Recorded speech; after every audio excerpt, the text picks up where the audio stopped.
I would say the most fun part is probably the welding because welding is fun, and it was fun to go against my friends and try and beat them. I learned that, well, I've learned a lot, mostly just more about welding and how you have to like hold it, and I learned that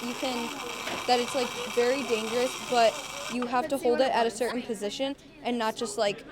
weld it, and you have to go a lot slower than you might think. Yeah, I think it's important to offer it to middle schoolers and not just high schoolers so they can like get started thinking about what classes they might want to take in high school to go on to college and like what they want to major in. So we're just learning about welding, and then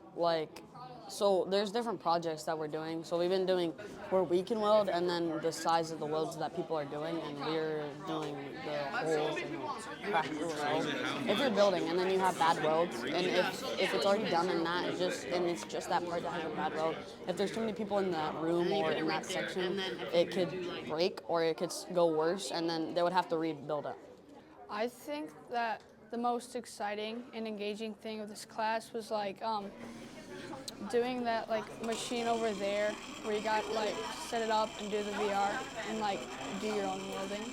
Oh, it was fun because I don't have VR at home, so it's fun to go in there and do it,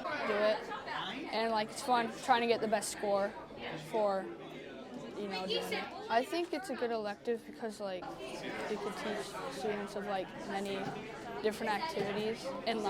different jobs that they might want to do and follow when they grow up. I'd probably want to be maybe do something with welding too, because I think welding's kind of fun, and I'm not bad at it, and I'm learning kind of my neighbor's teaching me, so I'm learning earlier, so I might be better at it when going forward.